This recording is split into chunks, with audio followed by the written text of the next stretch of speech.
Hey, welcome back to the table. So, boy, am I glad that I did that Antarctica mission first. As much as I've played this game, when you go and play 100 other games and put this on the shelf for 6 months, it's funny how you get things wrong. And I definitely got quite a few things wrong. First of all, I did the nap of the Earth wrong. I was interpreting the damage from the bandits wrong. There was so many things I was getting wrong. So, for example, in B-17, this is 1 hit, 2 hits, 3 hits. But in this game, this is a stress, a damage, and destroy. So it's a little different in this game. And I'm pretty sure that Phantom Leader is the same and Israeli as well. But it's just crazy because when you play all these different leader games, you start to jumble the rules. It's almost like learning French and Spanish at the same time. So my apologies. I did do quite a few things wrong, which would make the Antarctica mission a little more difficult. But as was also pointed out by the viewer who reminded me of the rules, I could have done evasion the whole time, which would have meant I get the better results. I would have still taken stress, but I still think I would have come out on top. I really, really do. But with that said, I can't be getting those rules now wrong on this one because I'm playing North Atlantic 1980, and the thing that's bizarre about this one is you can't use any Hornets. So it's all the old stuff. So for a long campaign, which I only ever do long campaigns, I don't like the shorter ones, you get to pick 12 aircraft, or 12 pilots, if you will. And I think it's one of those things where, again, I may have gotten this rule wrong as well, but you might be limited to the 12. The rules don't actually say. I know a lot of the newer leader games, you can go over 12, and they got a little asterisk next to it that lets you, like if you pick more than 12, then all the ones after that will get will be like an average skill or whatever the asterisk indicates.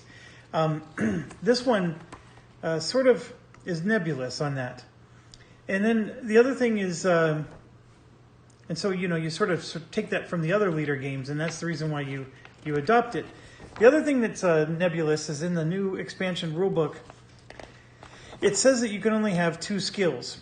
That part I get, but what it doesn't say is, can I have more than 1 pilot with the same skill? So, for example, Quick Hands gives you +1 when you're attacking the target. Can I have more than 1 pilot with Quick Hands, or am I limited by the tokens? Because the tokens they provided, there's only 1 Quick Hands in the game. So am I limited or am I not? If you remember Corsair Leader, you're not limited. In fact, I, in my video, said that you were, and then Kevin Verson made a ruling that no, there's no limit. Just because the tokens are limited doesn't mean that the skill is. And so he suggested getting out a penny or whatever to compensate for that. So I'm going to try to follow the understanding that I can only pick 12. 12, in my opinion, is all I need anyways. So let's talk for a minute of what I didn't pick. How about that? We'll start there. What I didn't pick is this guy. This seems to be not worth 6 points on any day of the week. Basically, if you roll a 1, it's destroyed, which is likely what would happen to me. A 2 to a 6 is no effect at all, and a 7 or better is I get to discard the over target event card, which is not always a bad thing, but it can be bad. And then you have to pay SO points to improve your odds. This is a worthless UAV. It doesn't count towards your pilot limit, so it's like an extra resource you can have. So that part's nice. But if this was free, maybe I would take it. But for 6 points, no way. Just don't find this helpful at all. So it's gone. The next thing that I chose to scrap are these OV-10 Broncos. They're goofy looking planes. But that's not why I discarded them.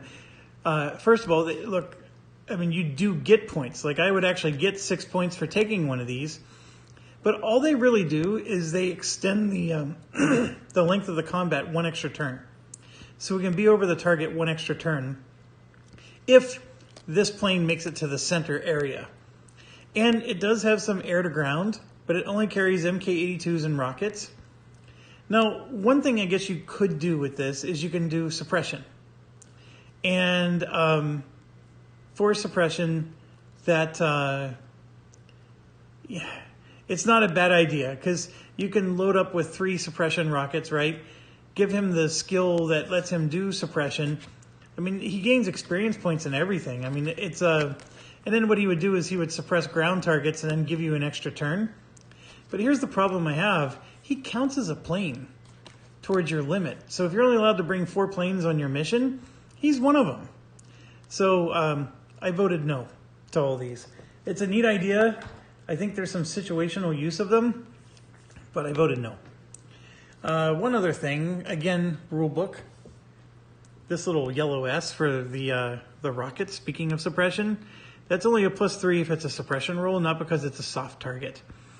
Although I still played it right, because I'm talking about the Antarctica mission, because I was suppressing a target, but that +3 is for any suppression roll, and it doesn't require a soft target with an S on it. So anyways, I did explain that wrong, and I'm glad, because, oh gosh, the Mk-20s are the perfect example. The black S is for soft targets. So that was my mistake there.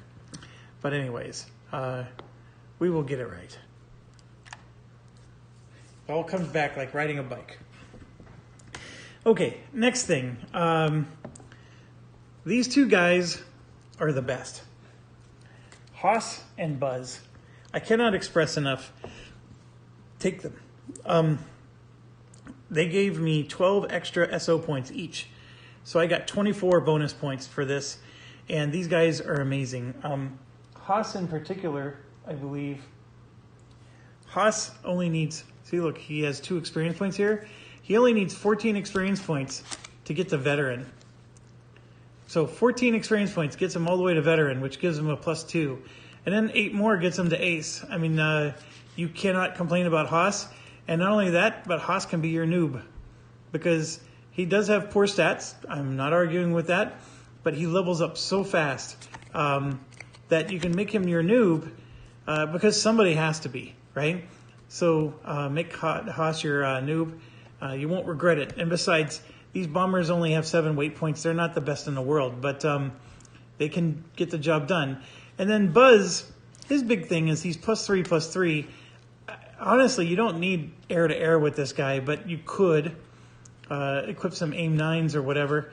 But anyways, Buzz and Haas are basically the 2 that you just want your, you want to, because you have to have so many noobs and so many greens. You use these guys to do that, and then they get you 24 SO points, and they still carry bombs. So they can still annihilate the target. But if you need to sit someone out, you sit them out. And just so we're keeping track, you need to have 1 newbie and 2 green, 6 average, 2 skilled, and 1 veteran is what you're going to get. Okay, next thing I did, and I don't like this choice. I'm trying it because, I mean, we're doing this video to highlight the new stuff in the expansion. And so far, up to this point, I've looked at all the new stuff in the expansion and said, nope, nope, nope, nope. I don't like any of it. This guy, so what I did was I got 2 of these. Because I'm usually going to do 2 missions a day. They cost 12 points each. That is huge. I don't like it. I really and truly don't. I usually just take the weight point penalty and figure out how to destroy the target without worrying about the weight point penalty. Like, the weight point penalty is usually not enough to stop me from destroying the target. Usually. Now, I tend to have Hornets, which are a bit more versatile than these. But, so here's the deal. For the purposes of showing off what these can do, we'll take them. And yes, they are 12 points each, so they basically cancel the bonus I got from Haas and Buzz. But I can ignore map waypoint penalties for the entire game with both of my squads. So I don't necessarily need these to be out. Just know that I have them and they're going to work for me. And so I'm just going to set them off to the side. So with that said, I'm back down to 27 SO points. And then the last thing I did, which again, I don't like. Let's talk about what I know. I was talking about what I took. Let's go back to what I didn't take again. Where are you at? I didn't take Trident. So this is an intruder, an elite intruder. The price was right. I was willing to pay the price, but Wingman is not what I want. That's the thing where you get extra experience points if you use him for suppression. Nope, not interested in that.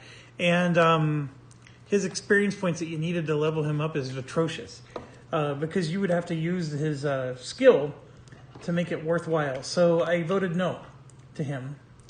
But what I did take was Thumper. He's an elite. He has fresh eyes, which gives him a +4 on his first air-to-air attack.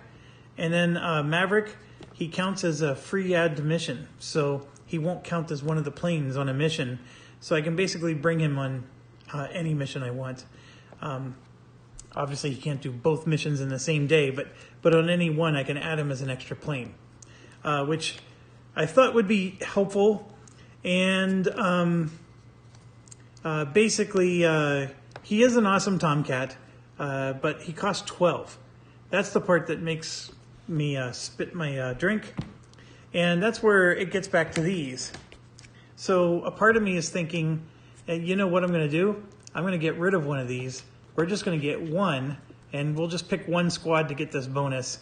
And then these two will be the two 12-point costs. So that way I still have 27 SO points. I want those 27 SO points, folks. And to be quite honest, I think I should scrap this and get 12. I mean, that's how much I feel. But we'll just keep one, so that way we can add an elite. And there's nothing special about them other than they start with skills, but they are what they are. Now, here's the other reason why I did take those. This particular scenario, not all scenarios are like this, but you can look here. Our carrier is here. That's where the arrow is. Waypoint -1, waypoint -2, waypoint -3, waypoint -1. There's a waypoint penalty everywhere except for one single target. So the entire game, there's waypoint penalties. That's the reason why I was thinking that, all right, let's buy them. And you know what? We'll buy two. Screw it. I just won't have enough for R&R. Because that's the other thing, too. It costs 9 SO points to get R&R, and it's a 15-day campaign. R&R is going to be precious in this game, but maybe we can find another way. So, from a mission perspective, what am I thinking here? There's not a lot of special rules to this scenario. You just have low SO points. It does say that the first 6 SO points of special weapons are free. So that is awesome. And chances are we're going to use a lot of those on Phoenix missiles. So the AIM 54s. The AIM 120s are also special. But I don't think anybody can equip an AIM 120, can they? No. I wonder why they put that on the mission. Who the heck in 1980 uses AIM 120s? Mm-hmm. Yeah, that's interesting, because the Tomcats certainly can't. There's no other type of plane in 1980 that's available to us. I mean, all the Hornets are gone. The Hornets are the only ones that can use the AIM 120s, and they're not available. That must be a typo. So what I'm referring to is right here.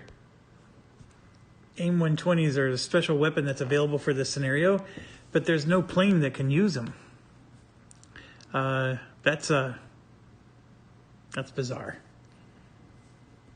Okay, so we'll move on. Don't need to worry about it.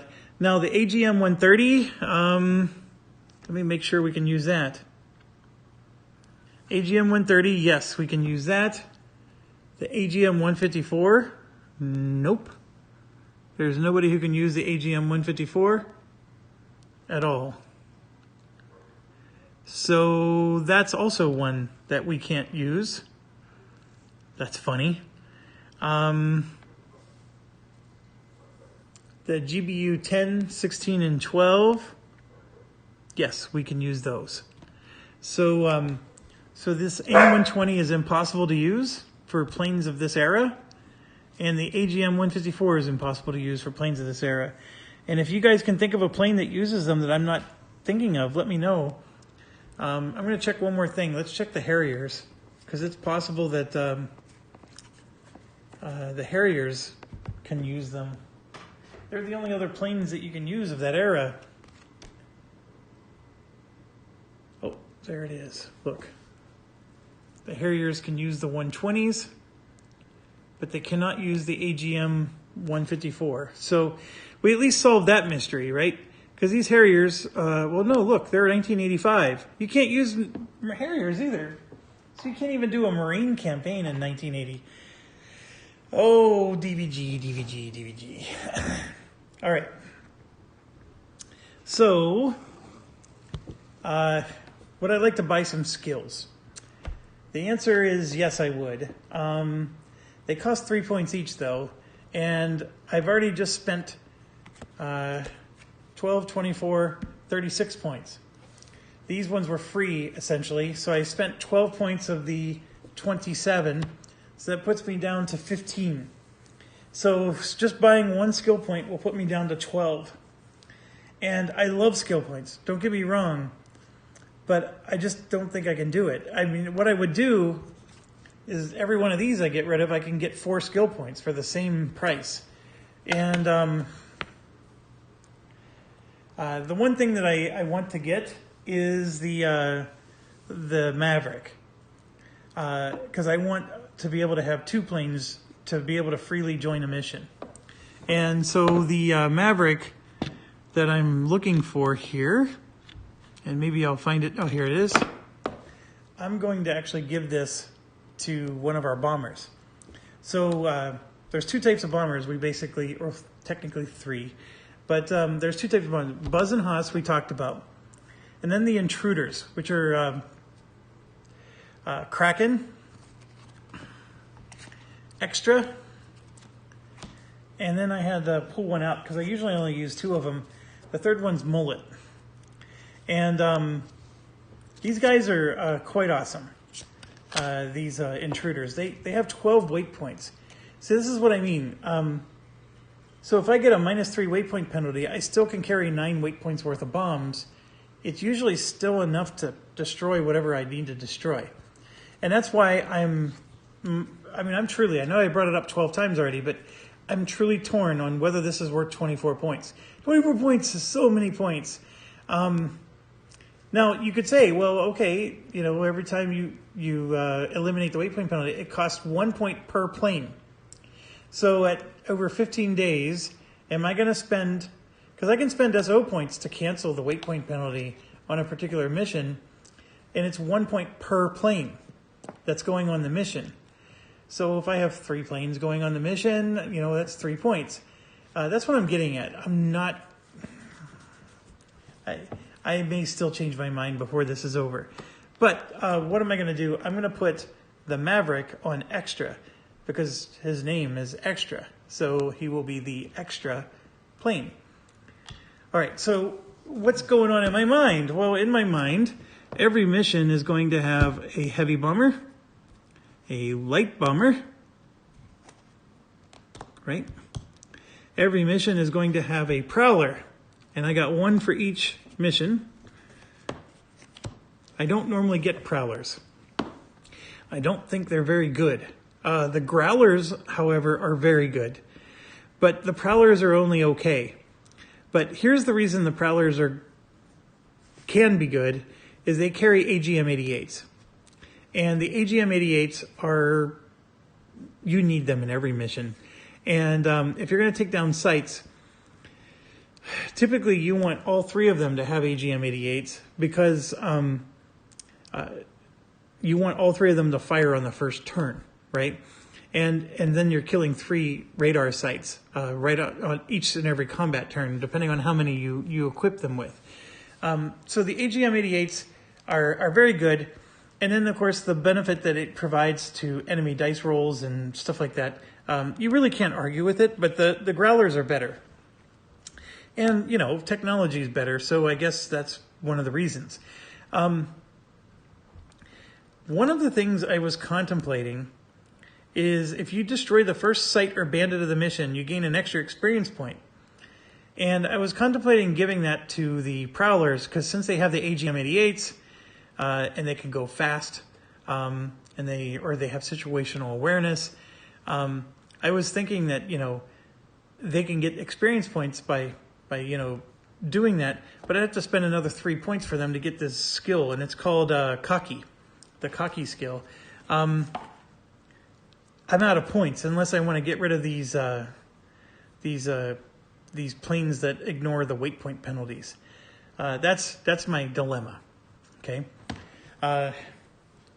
Now, I can fully appreciate why people who are new to the game get overwhelmed, because how do you know what the right makeup of your guys are? Because here's the issue. I can only send 4 planes on this, and I just had listed for you 3 of them. So this one only lets you have 4. I mean, I would say 4 is pretty average. That's a major one. But, you know, you got some major ones in there. This one's even smaller. So there's a couple that are down to 3, but 4 is probably average so far, right? So I'm trying to shoot for a 4-plane squad most of the time. So that's one of the things. The other thing is with this particular game, if I'm remembering my games correctly, you can only do a second mission on a day if you have a secondary keyword. So it's possible some days you're never going to get a second mission. And that's, you know, how you get some of your rest and recovery in. Okay, so what would be the 4th one? Well, the 4th one, of course, would be Sticky, the Tomcat, because you always need anti-air. You can't do missions without anti-air support, and then Teflon's the other one. Basically, we have 4 plane squads. Now, I take the AWACS. I really do love the AWACS in this game. So this, what is that, an E2C Hawkeye. So we get Brick. Now, these guys are freely add to a mission. So Brick doesn't count towards the limit, but he would be a 5th one. And then Eyes would be a 5th one up here. And then, like I said, I gave Maverick to extra here. So if I have a particular mission that needs extra bombs, I would just put him on whichever one needs it. And then I also took Thumper, who comes with Maverick, so he would be an extra there. So if I had to send a 4-person squad, I'm actually sending 6 planes for each squad. And, you know, if I have to mix and match, I will. But basically, that's my 12. And I can send 6 and 6. What this is doing is this is maximizing sending as many as possible every single day. So I'm getting experience points. I'm, you know, using them to the best of their abilities. So because I have this extra bomber with 12 weight points, that's part of the reason why I'm contemplating that I don't need these. The thing that's making me keep them so far is I'm looking over here and the weight point penalties are brutal. I mean, most missions aren't that severe. Like, you get the weight point penalties if you're in band 3 or 4, but this one, even just one band, either direction, you're already taking weight point penalties. 12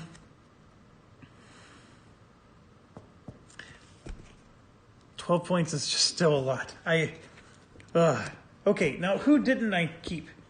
Farm Boy was always my ace in the hole before the expansion. So the expansion actually did make me replace Farm Boy. Farm Boy has awesome SA points. I can't argue enough. I used to make him my flight leader most of the time. because he's the perfect flight leader. To be quite honest, he's still a worthy candidate. And I would actually get rid of Thumper for him in a heartbeat. To me, he's just as good as, well, Thumper is good, but he's just as good, if not better, than Thumper. And then he doesn't cost 12 points. So Farm Boy would be in. The biggest issue is that Thumper gets to join missions for free, whereas he doesn't. How important is that to me? That's a great question. I don't know. I truly don't know. I think a lot of these missions, like if they take 5 planes, I don't necessarily need Thumper to have that ability. That's the part that I'm really torn on. And I've played this game many times. I can only imagine the new people. And, this is just, it's very hard. And I guess I need to follow my own advice. You just need to dive in and go. Now, I mentioned that Maestro is an excellent new one, and he is. I ignored Maestro and took him off the table because he has 0 cool all the way up until veteran. And like his skilled level here is also 0 cool. So I just, I really felt like he was going to be difficult to keep the stress management down. So I chose Teflon and Sticky over him. Teflon is one of the original base game guys. Teflon's really good. And then Coffee, for different reasons, I passed on him. Coffee actually is amazing with this and this. But the thing with Coffee is look at this, you need 13 experience points, 9, 11. He needed a ridiculous number of experience points. I just was concerned he would never actually get to his full potential before a 15-day campaign. So I passed on Coffee for the same reason.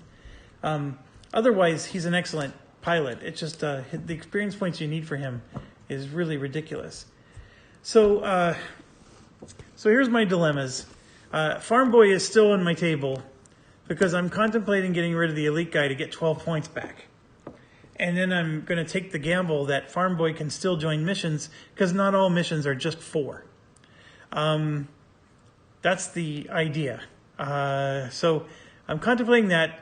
I fully confess that the reason I picked him was because I wanted to show you the new content. And I'm starting to not care about the new content so much. And for the record, so far, other than the new scenario, the only thing in the new content that I've been excited about is Sticky, the one pilot. There's really nothing about this new content that thrills me, and I would put it into the cash grab category. Now, does it add decent variety? Sure. And when you're randomizing your pilots, it gives you extra challenges. I get all that. But anyways, that's where that is. I do love these skills, but they're so dang expensive.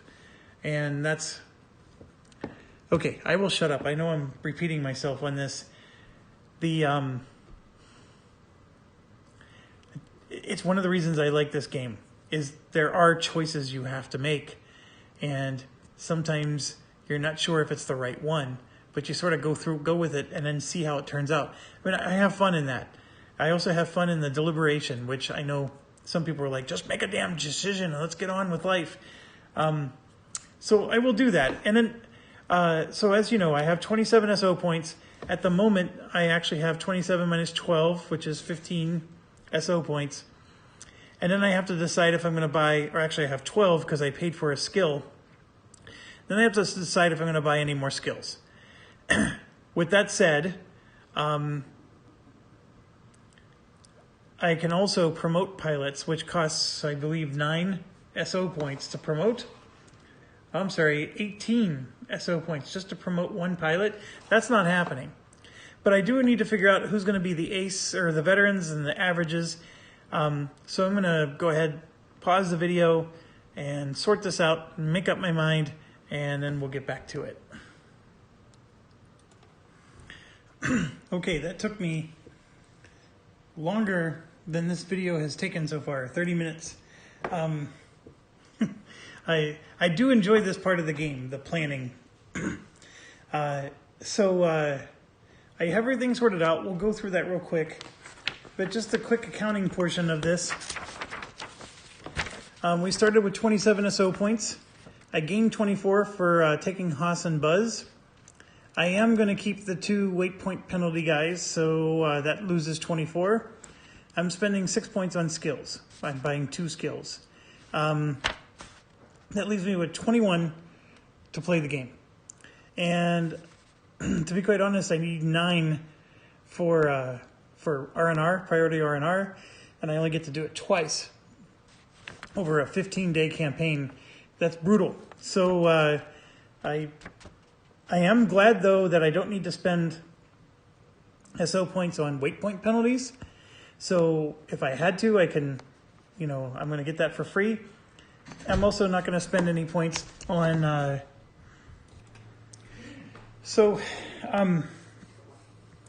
as you probably noticed, I got rid of the pilot. I already forgot his name, the elite pilot, Thumper.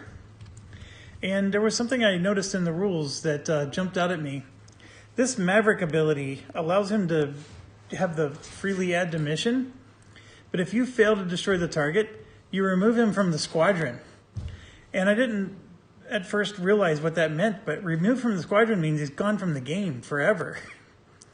So you're going to spend all these points to add an extra fighter to a mission, and if you fail to destroy the target for whatever the reason, you're going to lose him forever. I mean, that's just not a good deal, not in any economic system. So I took the 12 points back, and that's the reason why we have the extra points.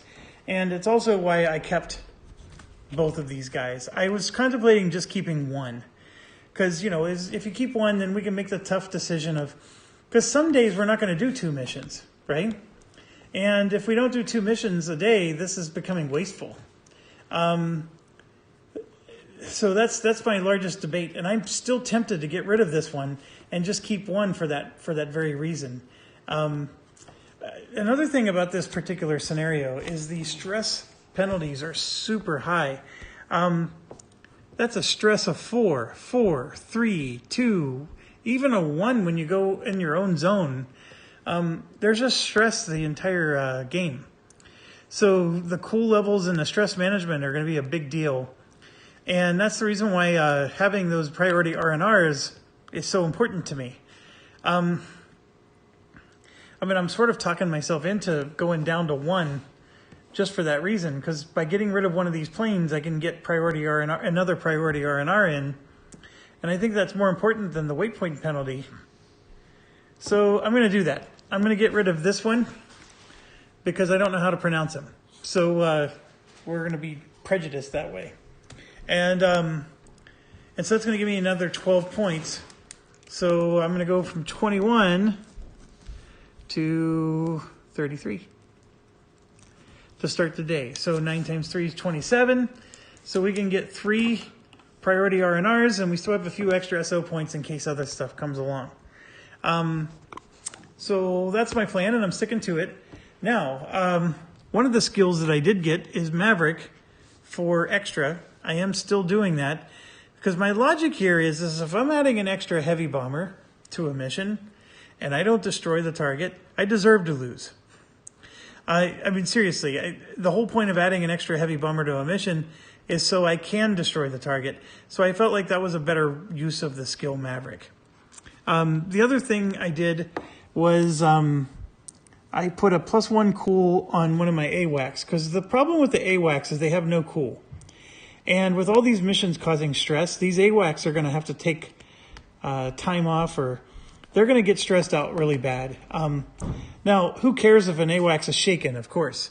But if they become unfit, they can't go on a mission. And so it's okay that they become shaken and have a lot of stress, but as you can tell, his threshold's only 7. So I gave that to him, and then let's talk about where they're ranked. At newbie, I picked Haas. With 18 experience points, he can go all the way to veteran. So he was an easy choice. At green is Buzz.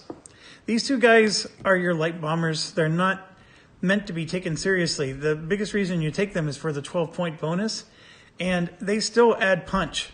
You know, they still can do wonderful things for you, but they're not your primary guys. So make them your weakest in the start. So that's what I did. He's green. And so then the next green, believe it or not, is Teflon. One of the reasons I like Teflon so much is because even at green, he doesn't have any penalties, and he already has one cool. Now, I am concerned because at green, it costs 3 plus 7 is 10, and then 16, and then 26. It's going to take a lot of points to level him up.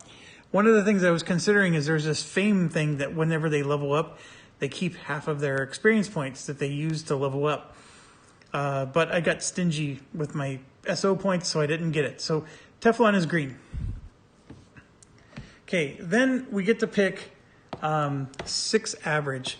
And so Heavy Bomber Kraken, Heavy Bomber Mullet, Crunch the Prowler, Moon Prowler, Sticky the Tomcat, and Extra are all average. So now when we get into who's skilled, I get to take 2 skilled and 1 veteran. The first skilled is Farm Boy. Farm Boy takes a lot to level up. It's going to be 16 points just to level him up here. It would have been another 6 for 22. So, I mean, he's almost as bad as Teflon. But it's nice to have Farm Boy leveled up because he can be your flight leader. And see that 2 there? That 2 is SA points. He gets to dish out like a Pez dispenser. He gets a +1 to his anti-air. And he only gets better as he levels up. And then when he becomes an ace, he'll have 3. So he's a really nice one to have to be ahead of everybody else. And then we're getting into my AWACS. Brick. I level these guys up. Skilled. Here's why. AWACS are... I got a man crush on them. You can ignore events on a 4 or more. Remember that other one where you had to roll a 7 or better to be able to ignore the over target event? This lets you ignore any event as long as you roll a 4 or more. This is superior to that one in every way imaginable. It didn't cost me any SO points like the other one would have, and I can freely add it to missions. So all that it did was it consumed 1 spot in my squad. And he has 3 SA points that he can dish out to other people. Because he can give even if he's not the leader. So so this is a no-brainer. The biggest weak point of the AWACS is the 0 cool. So that's his issue. And then the last one is the veteran. So this is my highest ranked guy, is our AWACS, for the same reason. This one ignores events on a 6 or better, which is still better than the other one at a 7. It gives situational awareness. Of course, he has 3 points. He has no cool, but I gave him the +1 cool skill, so we're trying to help him out a little. Look at this. Get +1 on all your anti-air-to-air and air-to-ground rolls. Now, how awesome is that? He's given a +1 to everybody else that's in the group.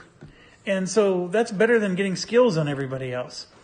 These guys are still the best in the game, and bar none. So I have that. I have my one guy that we're going to ignore weight point penalties. I'm going to try setting this map up sideways, so that way my camera, whenever I put it at an angle, like this is actually straight in front of me.